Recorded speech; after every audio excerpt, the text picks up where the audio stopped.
तर आता जेव्हा एफ-डी करतो तेव्हा व्हिजिबली तुम्हाला काही तुमचे पैसे कमी झाल्याचे तुम्हाला दिसत नाही. हां, करेक्ट. पण आता स्टॉक मार्केटमध्ये जेव्हा येतो तेव्हा त्याच्यामध्ये एक थोडासा गॅम्बलिंगचा एक एलिमेंट आहे. एफडीमध्ये आपल्याला कमी पैसे झालेले कधीच दिसत नाही, ही फॅक्ट आहे.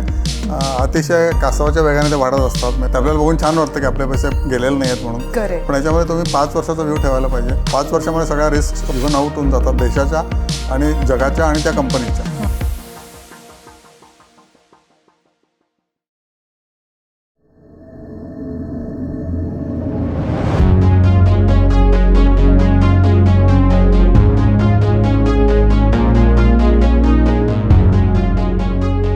नमस्कार, माझं नाव प्रमोद रानडे आणि हा चॅनल तुम्ही बघता, मला खूप आवडतं आहे आणि तुम्ही याच्यातनं समृद्ध होता हे मला जास्त आवडतं आहे. ओके, आणि त्यामुळे तुम्ही श्रीमंत होणार आहे, मी नाही.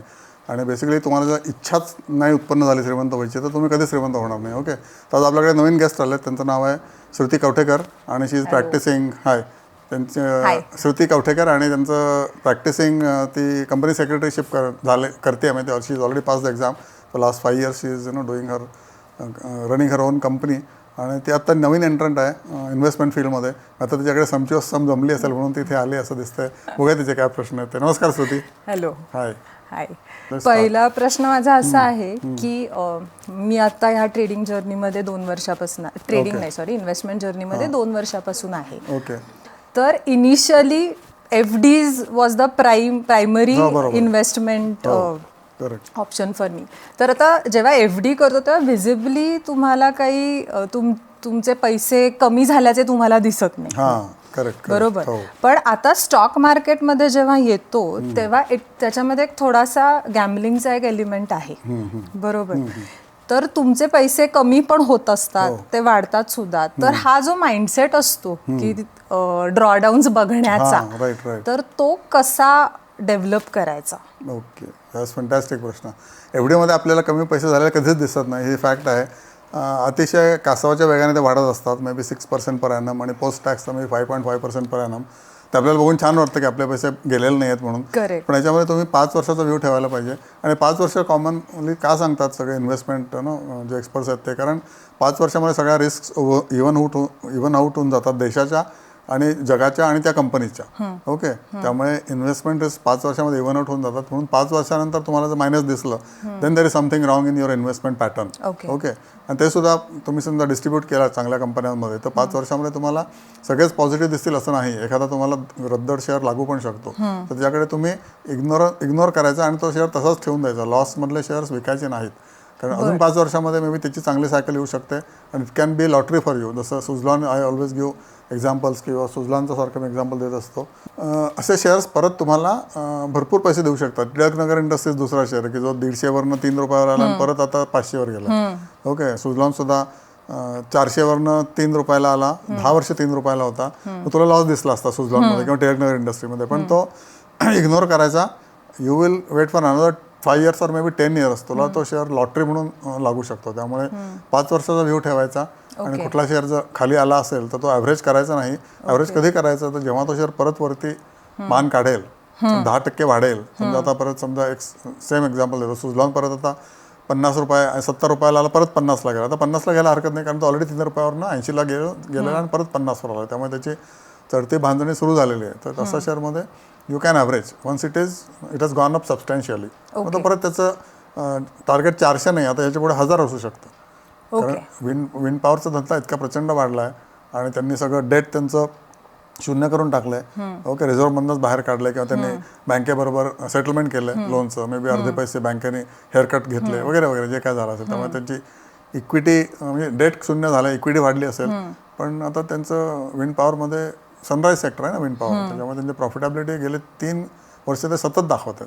That is acid test. आणि आता डिव्हिडंड देत नाही अजून, त्यामुळे हे पेपर प्रॉफिट आहे की नाही का ॲक्च्युअल प्रॉफिट आहे ते माहीत नाही आपल्याला. तर त्यामुळे 5 वर्षाचा व्ह्यू ठेव. आणि त्याच्यामुळे तुला मग करायला येईल की नाही. 5 वर्षात ते मायनस असेल तरी काही प्रॉब्लेम नाही. मी ॲव्हरेज करू का हे दुसऱ्याला विचारा, एक्सपर्टला, तुझ्या फायनान्शियल एक्सपर्टला विचार. आणि then you can average it out also at the right time.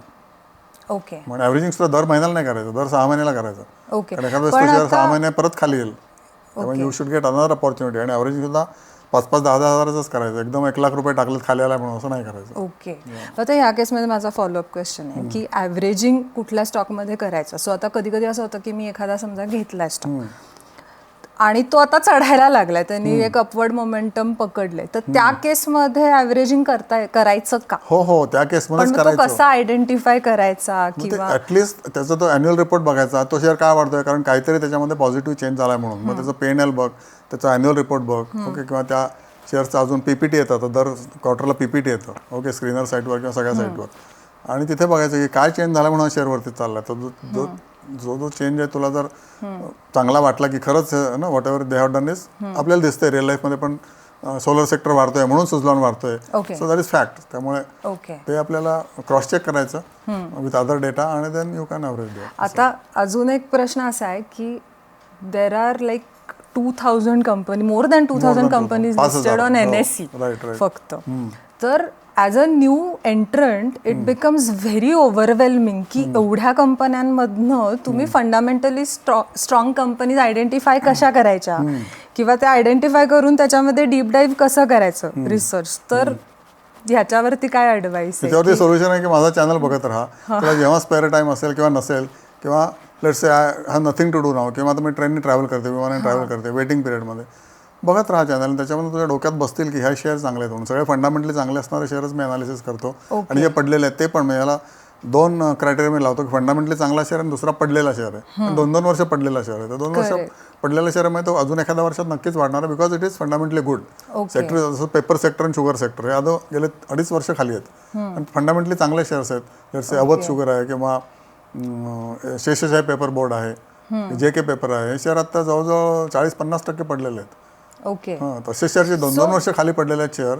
त्याचंच मी माझ्या ह्याच्यामध्ये चॅनलमध्ये डिस्क्रिप्शन करतो आणि त्याचे डिटेल्स अनालिसिस तुम्हाला सांगतो. मी त्या बेसिसवर तुझ्या फायनान्शियल एक्सपर्टला विचारून तू सेबीच्या नॉर्मप्रमाणे सांगतोय तुला फायनान्शियल एक्सपर्टला विचार आणि मगच ॲक्शन घे. Okay, this is not ultimate what I am telling you, but there is a substance in what I am telling based on my 44 years of experience. I am not telling anything which is just out of my mind किंवा I just felt like let us tell this, असं नाही आहे. बरोबर. Analysis करून मी सांगतो, कारण मी त्या सेक्टरमध्ये किंवा त्या शेअरमध्ये प्रचंड प्रॉफिट मिळवलेला आहे. त्यामुळे त्याचा DNA मला माहिती आहे. मॅनेजमेंटचा DNA असतो ना, तो आता बजाजचा DNA तसाच DNA किंवा आता MNC कंपनीचा DNA तो तसाच चालू राहतो unless there is some big change in that sector इसेल. मग DNA चेंज होऊ शकतो. असं तर तसंच चालत राहतो. तो कुठलाही मॅनेजिंग डायरेक्टर येऊ किंवा कसंही जगातल्या सिच्युएशन बदलो, मोरलेस ते चालूच राहतं की MNC कंपन्या 90% डिव्हिडंड वाटून टाकतात. व्हाय? कारण त्यांचा बॉस तिकडे बसला ओनर, त्याला he wants to see business in cash, not on paper. त्यामुळे त्याला 90% त्याला डिव्हिडंड वाटतो. त्यातले 80-75% त्याचे शेअर्स असतात, त्याला जातो डिव्हिडंड.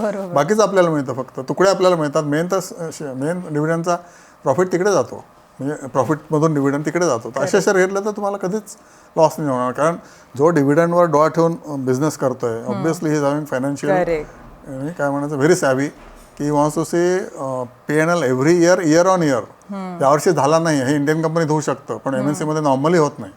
99% MNC शेअरमध्ये दरवर्षी प्रॉफिटच मिळतो. कारण त्याचं एक रिझन आहे की product is very strong, services are good आणि accounting governance is damn good. Okay. Indian कंपनीचा accounting governance is very poor. बरं. Except for maybe Bajaj, Murugappa किंवा टाटा, काही सोडून द्या, महिंद्रा अँड महिंद्रा, बट किंवा पब्लिक सेक्टर अंडरटेकिंगमध्ये असतो गव्हर्नन्स 99% असतो. पण MNC मध्ये 100% असतो, असं माझं मत.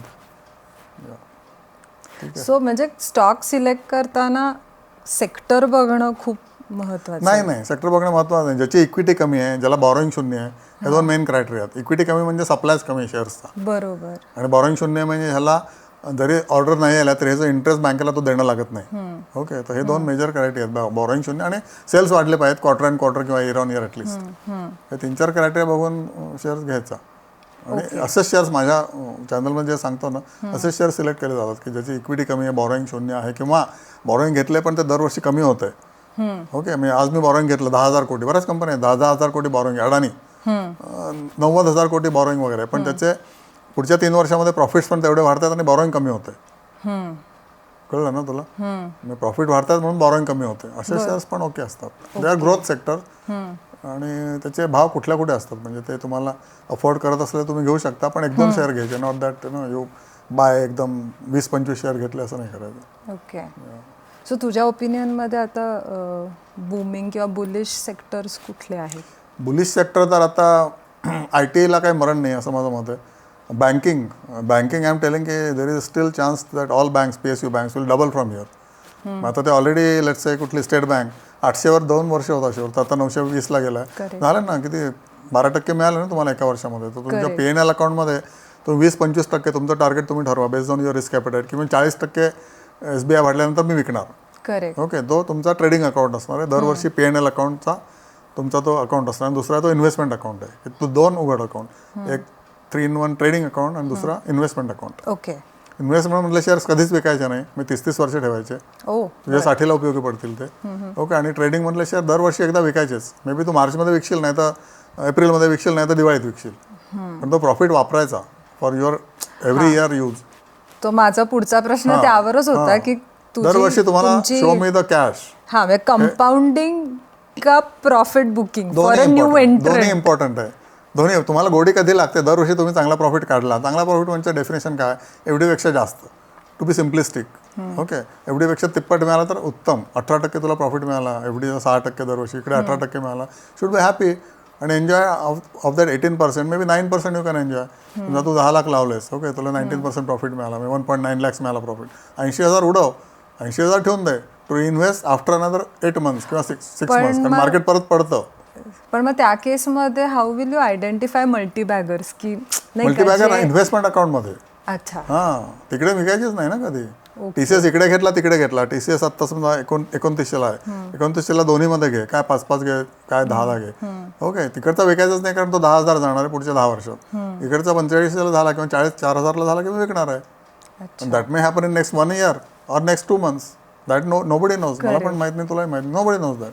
That depends on supply and demand as well as IT मध्ये ट्रम्प बाबू काय करतात त्याच्यावर अवलंबून आहे ना. ऑर्डर्स येतात का नाही चांगल्या, त्याच्यावर अवलंबून आहे. त्यामुळे 2 अकाउंट्समध्ये आपली क्लॅरिटी खूप सुंदर राहते की मला मी कंपनी आहे, मला PNL आहे आणि मला बॅलन्स शीट पण आहे. बॅलन्स शीटमध्ये तुमचं लॉंग टर्ममध्ये रिझर्व्स वाढतात. ओके. इक्विटी तुमची काय टाकली ती X आहे. समजा तू 10 लाख लॉंग टर्ममध्ये टाकलेस, त्याचे 20 लाख झाले. म्हणजे रिझर्वमध्ये तुझे अजून 10 लाख इक्विटी, 10 लाख रिझर्वमध्ये. पुढच्या वर्षी अजून 5 लाख आले, 25 लाख, हे ते वाढत वाढत 1 कोटीपर्यंत होऊ शकतं लॉंग टर्ममध्ये. आणि शॉर्ट टर्ममध्ये तुझा दरवर्षीचा खर्च टू फील गुड की I am doing something good, feel good पण चांगलं असतं ना, की मी करते काहीतरी माहिती, त्यातनं खर्च करू शकते. घेतलेला शेअर नेहमीच वरती जातो, म्हणजे पडतो खाली, आणि विकलेला वरती जातो, पण त्यात माइंड नाही करायचं. आपल्याला 20% मिळालं ना, आपलं टार्गेट काय आहे की मला टोटल फोलिओमध्ये 20%, नाही तर इंडिव्हिज्युअल शेअरमध्ये 30%, काही तू ठरवू शकतो. पण मग ह्या केसमध्ये स्टॉप लॉस किती महत्वाचा आहे? आणि स्टॉप लॉस नाही लावायचा इथे. स्टॉप लॉस नाही. मी नाही see once you analyse fundamentally not even in trading account. नाही. स्टॉप लॉस लावून काय, तो उद्या परत अजून वरती गेला तर तुम्ही स्टॉप लॉसचे पैसे गेले आणि सगळेच पैसे गेले.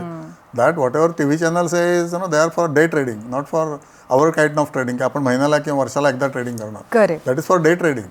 आपण डे ट्रेडिंग नाही करत की नाही. बरोबर.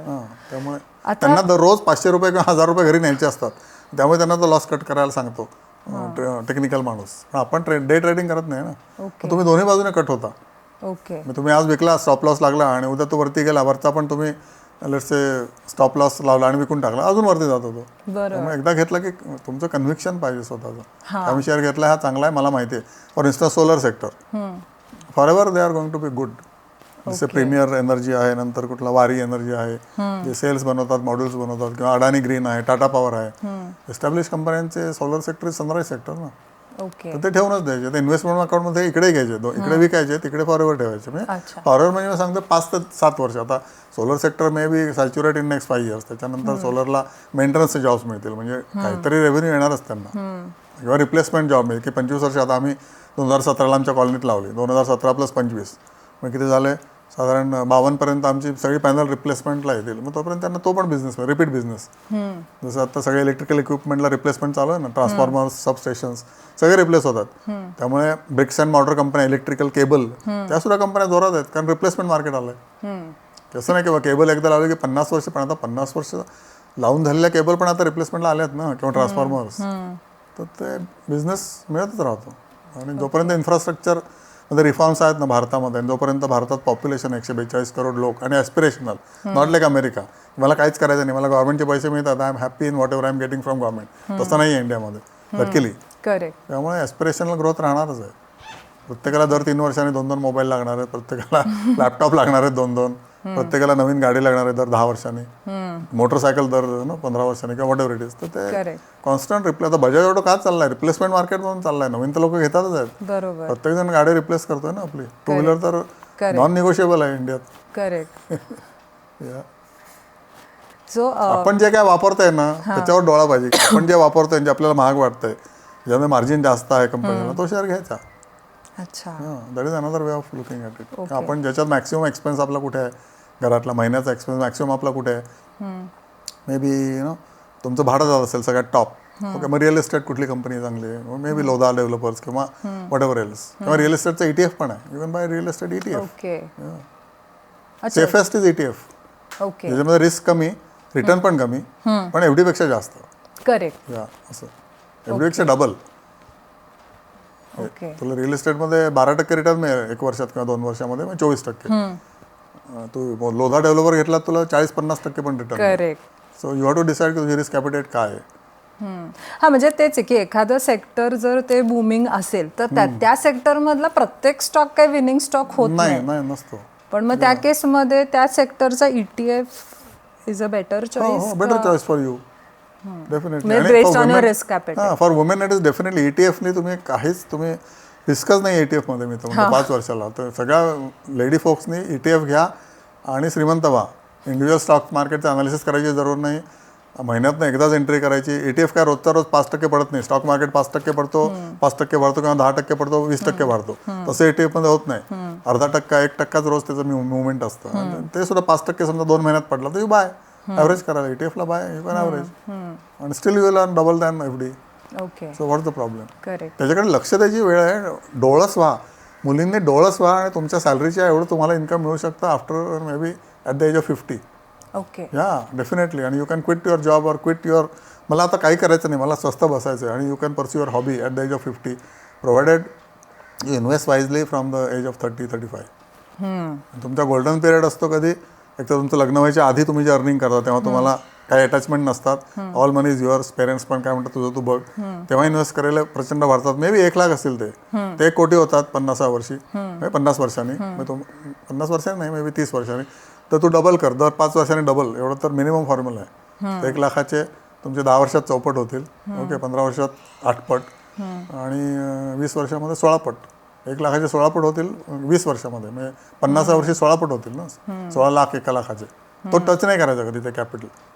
Second best period is golden period is 40 to 45 किंवा 40 to 50. तुमची सॅलरी पण तोपर्यंत प्रचंड वाढलेली असते कॉर्पोरेट क्षेत्रामध्ये. जबाबदाऱ्या असतात पण त्याचा खर्च एवढा नसतो की जेवढी तुमची सॅलरी ब्रेकनेक स्पीडने वाढते. तर तो तुम्ही गोल्डन पिरियड युटिलाइज करायला पाहिजे फॉर इन्व्हेस्टमेंट, सो दॅट तुमच्या 60पर्यंत ते अजून प्रचंड वाढलेले असतात. तेव्हा तुम्ही स्पेअर करू शकता पैसे. मधल्या पिरियडमध्ये तुम्ही स्पेअर नाही करू शकत. From let's say from marriage till 40 you may not be able to spare much for investment. ते तुम्ही केलं तर उत्तमच आहे, नो डाऊट. करेक्ट. आणि डबल इन्कम फॅमिलीने तर 50% सेव्हिंग करायलाच पाहिजे. तर 50% खर्च लेडीचा, 50% आपल्या नवऱ्याचा आणि 50% दोघांनी इन्व्हेस्ट करायचे आपल्या अकाउंटमध्ये. आणि सिंगल इन्कम असेल तर ऑब्व्हियसली तेवढी सवड होत नाही. बरोबर. तर गुड दॅट तू ह्याच्याकडे लक्ष देते being a lady. I am really happy. आणि ह्याच्यामध्ये काही रॉकेट सायन्स नाही आहे. आणि ह्याच्यामध्ये काही अभ्यास करायला वेळ लागत नाही.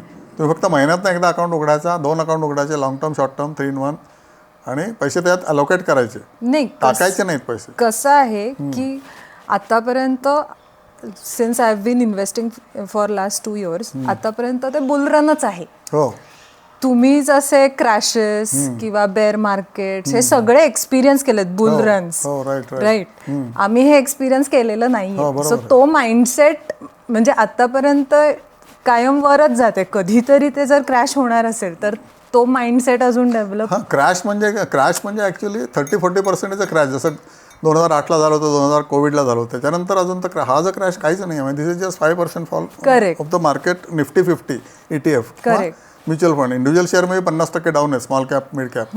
पण ते 50% वर जातील अजून किंवा 200% वर जातील. पण 2 वर्ष थांबायला पाहिजे. म्हणजे की ह्याच्यातला मेसेज आहे पेशन्स फॉर 4 to 5 years.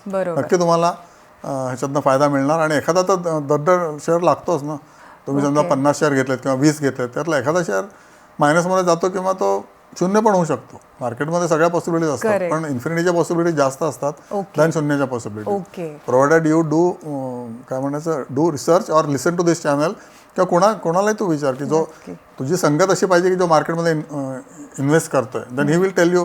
रोजच्या डिस्कशनमध्ये हे येतं ॲटोमॅटिकली की अरे कुठला घ्यावा आज, नाही आज कुठलाच नको, सध्या काहीच करू नको, मार्केट इज अनसर्टन असं. ओके. नाही तर कुठला तरी खाली असतो शेअर, जसं BSE केवढा हलत असतो रोज रोज 100 रुपये हलत असतो, पण doesn't mean that you should buy नाव.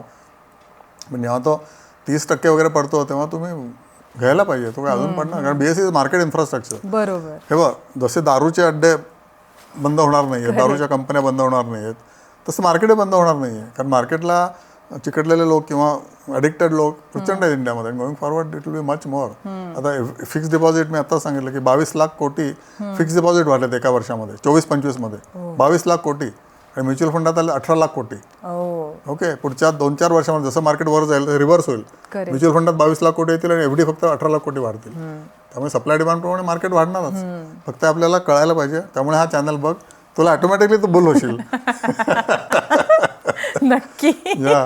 किंवा ॲटलिस्ट हेअर तरी होशील, not bull, not bear, in between here, but I will not go away from the market असं. बोल अजून काय. तर माझा असा एक डाऊट आहे, म्हणजे आता मी गेले 2 वर्षाचे ऑब्झर्व करते की अर्निंग सीझन जेव्हा येतो ना, तर त्यावेळेला ना म्हणजे रिझल्ट चांगले आलेत पण शेअर पडतो, रिझल्ट वाईट लागलेत पण तो शेअर त्या दिवशी वाढतो. म्हणजे हे बिहेवियर काय असतं? हे बिहेवियर काय असतं माहिती आहे का, कारण ज्या आपल्याला बातम्या कळतात त्या ऑलरेडी शेअर झालेल्या असतात. जसं मी समजा एक्स कंपनीत काम करतोय, मी डिस्पॅचला आहे किंवा मी ऑपरेशन्समध्ये आहे, तर मला माहिती आहे की यावेळेचा डिस्पॅच काय बरोबर नाही आहे म्हणून, आणि मी बोलत असतो माझ्या मित्रांच्या सर्कलमध्ये, किंवा जनरली माहिती असतं त्या कंपनीच्या कॉन्ट्रॅक्टरलाही माहिती असतं की या कंपनीचा डिस्पॅच यावेळी कमी आहे वगैरे वगैरे. ओके, ॲपरंटली कमी आहे हे नाही कळत, पण कमी आहे डेफिनेटली हे नक्कीच माहिती असतं. तर भाव भगवानचे, हे भावात ऑलरेडी आलेलं असतं. कंपनीचा शेअर चांगला का जातो, म्हणजे पडतो का, कारण ऑलरेडी मार्केटमध्ये न्यूज असते अरे यांचं उत्तम चाललंय ना, मग रिझल्ट येतो, मग लोक प्रॉफिट बुक करतात, अच्छा, मग तो खाली येतो. तर असा शेअर तुम्ही घ्यायला पाहिजे. हा, पण मग how do you identify the right price for that? मग राईट प्राइस त्याचा PE बघा तुम्ही, नाही तर कॅश फ्लो बघा, काहीतरी चांगलं आलेलं असतं त्याच्यामध्ये. आणि मेनली कॅश फ्लो जर बघितला तुम्ही, ऑपरेटिंग कॅश फ्लो जर नेट प्रॉफिटपेक्षा जास्त असेल तर तो घ्यायला काहीच हरकत नाही तुम्हाला. म्हणजे त्यांचा प्रॉफिट इन्व्हेंटरीत नाही बसलाय, कस्टमरकडे नाही बसलाय, अकाउंट रिसिवेबलमध्ये किंवा अजून कुठे नाही बसलेला आहे, profit is in the bank. म्हणजे ऑपरेटिंग कॅश फ्लो त्यांचा पॉझिटिव्ह आहे than the net profit what they have declared. Net profit जर त्यांचा कमी आहे, ऑपरेटिंग कॅश फ्लो जास्त आहे तर उत्तम कंपनी, आणि व्हाईस वर्सा असेल की नेट प्रॉफिट 100 कोटी आहे, ऑपरेटिंग कॅश फ्लो 40 कोटी आहे, नाही 60 कोटी कुठे बसले, अरे कस्टमरला माल पाठवला त्यांनी पैसेच नाही दिले त्या वर्षी, म्हणजे AR मध्ये बसला, किंवा माल आहे फिनिश गुडमध्ये पण तो विकला नाही गेला, इन्व्हेंटरीत पडला. त्यामुळे ते पैसे रिअल नाही, इट इज नॉट रोकडा. तर operating cash flow is a key thing, ते बघून मग तुम्ही शेअर घेऊ शकता. चांगले रिझल्ट आले आणि ऑपरेटिंग कॅश फ्लो चांगला आहे तर. किंवा काही शेअर स्प्लिट होणार असतात, ती मार्केटमध्ये आधीच बातमी असते, बोनस मिळणार असतो आधीच बातमी असते, मग तेव्हा पडतो शेअर. किंवा स्पेशली तू बघ एक्स बोनस शेअर 1 वर्ष खालीच राहतो, कारण त्याच्यामध्ये काय ऍक्टिव्हिट होणार नाही, लोकांना माहिती आहे पुढचं 2 वर्ष तरी काय होणार नाही मार्केट, मग तो खालीच राहतो. मग असा चांगला शेअर इग्नोर्ड शेअर असतो, तो तुम्ही टॅग करायचा तुमच्या डायरीमध्ये, आणि maybe you can buy after 6 months or 1 year. आताही घेऊ शकता, पण तुम्हाला लॉंगर टर्म वेट करायला लागेल. चांगला शेअर आहे पण लॉंगर टर्म वेट करायला लागेल. So it is up to you की तुम्हाला क्विक मनी, म्हणजे तुमचं जे फिक्स कॅपिटल आहे, जे काय एक्स कॅपिटल आहे, आपल्या काय रोज रोज नवीन कॅपिटल आपण टाकू नाही शकत, तर तुम्ही टाकू शकता मे बी सॅलरी असेल तर, पण मी नाही टाकू शकत. त्यामुळे तेच पैसे तुम्ही जास्तीत जास्त फिरवायला may be 2 times in a year, जसं मारवाडी लोक करतात ना, तसं तुम्ही जर शिकलं तर तुम्हाला त्यातनं पटकन प्रॉफिट बाहेर पडतो. Treat yourself as a company, then everything all questions will be resolved. कंपनीची बॅलन्स शीट असते तशी तुझी बॅलन्स शीट कर, ॲसेट्स काय, लायबिलिटीज काय, प्रॉफिट अँड लॉसमध्ये आपलं इन्कम किती, अदर इन्कम किती, आता 0 आहे, मग ते अदर इन्कम वाढलं पाहिजे तुझं स्टॉक मार्केटमधून. ओके, आणि मग एक्सपेन्सेस किती, मग एक्सपेन्स कंट्रोल करा, आता अदर इन्कम वाढवा, काहीतरी एक करून तुझा दरवर्षीचा प्रॉफिट दिसला पाहिजे ना. May be it is from other income or from the core business, किंवा कोर सॅलरी म्हणतो ते वाचू ते म्हणून प्रॉफिट मिळतं असं. तर बँकांचं बघा, कोर लेंडिंग बिझनेसमध्ये अजूनही लॉस आहे, ऑल बँक्स, पब्लिक सेक्टर आणि प्रायव्हेट सेक्टरमध्ये, पण इन्व्हेस्टमेंट बिझनेस म्हणून प्रॉफिट आहे, त्याच्यामुळे बँक्स आर इन प्रॉफिट्स नाव. तसं तुमचं झालं पाहिजे की ठीक आहे, माझ्या सॅलरीमधून मी सगळा खर्च करते, माझा अदर इन्कम आहे ते मी खर्च करत नाहीये, त्याच्यामुळे माझा प्रॉफिट दिसतोय खाली. Okay, despite heavy expenses. बरोबर हां, that stage will come after 10 years. पण आता तू गेलंस तर ते होणार, नाही तर नाही होणार. बरोबर यू टू स्टार्ट बरोबर swimming, then you will come to know की अरे काय इश्यूज आहेत वगैरे. आणि तू आलीस ह्याच्यातच सगळं आलं की यु नो आपल्याला ईर्ष्या पाहिजे की आपले पैसे वाढले पाहिजेत, आपल्याला ह्याच्यातनं काहीतरी बनायचं आहे किंवा बनवायचं आहे. बरोबर. अच्छा, त्याच्यासाठी नाही, थँक्यू तुम्हालाच की म्हणजे हा ॲक्सेस नसतो इतका एक्सपिरियन्स. नाही नाही, म्हणूनच मी हे असं चॅनल सुरू करायची माझी अशी इच्छाच होती की आपल्याला जे एक्सपिरियन्स आहे तो इतरांना नाही आहे. तो एक्सपिरियन्समधनं मी ज्या चुका केल्या त्या तुम्ही करू नका हे सांगण्यासाठी हा चॅनल सुरू केला आहे. So that you can know donate this knowledge to somebody else. And तुझ्या सान्निध्यात जी लोअर स्टेटाची माणसं आहेत त्यांना म्युच्युअल फंडाचे अकाउंट उघडून दे. त्यांचंही चांगलं काहीतरी होईल पुढे. 10 वर्षात ते तुझं नाव काढतील की मला श्रुतीताईंनी काढून दिलं अकाउंट म्हणून माझे पैसे एवढे डबल झाले 5 वर्षात किंवा 10 वर्षात चौपट झाले. माझा एक व्हिडिओ बघ, 500 रुपये पर महिना जरी टाकले तर 20 वर्षात 500 रुपये पर महिन्याचे 10 लाख होतात. हाच अकाउंट आपण मोलकर्णीला काढून देऊ शकतो की नाही, समाजसेवा म्हणून. तर तसं आपण प्रत्येक जणांनी केलं ह्या चॅनल बघणाऱ्यांनी, तर तुम्हालाही पुण्य लाभेल, मलाही पुण्य लाभेल आणि ते माणसं पण हॅपी होतील over a period of time. त्यांना चांगल्या सवयी लागतील. दारूमध्ये 500 रुपये टाकण्यापेक्षा दर महिन्याला इथे टाका किंवा 1000 रुपये टाका, जे तुम्हाला जमतील ते. आणि India is a growing country, त्यामुळे घाबरू नका. तुम्ही 10 वर्षात नक्की श्रीमंत होणार, सगळे श्रीमंत होणार. ओके, हा चॅनल बघत राहा, लाईक करा, सबस्क्राईब करा आणि परत बघा, नोट्स काढा. हा चॅनल म्हणजे गाईड आहे, guide to the way of श्रीमंती. आणि ऑब्वियसली तुम्ही याचा फायदा घेतलात तर तुम्हाला लाभ होईल, नाही घेतलात तर तुम्ही जस्ट टाईमपास करू नका. हा चॅनल टाईमपास करण्यासाठी नाही आहे. This is no nonsense channel. तुम्ही ह्याच्यातनं शिका चांगलं आणि समृद्ध व्हा आणि श्रीमंत व्हा आणि दुसऱ्याला मदत करा. ओके, तो त्या श्रीमंतीमधनं फिलंथ्रॉफी करा. ओके, तर थँक्यू सो मच श्रुती आणि आपण परत भेटू. Yes, नक्की. Okay, thank you so much.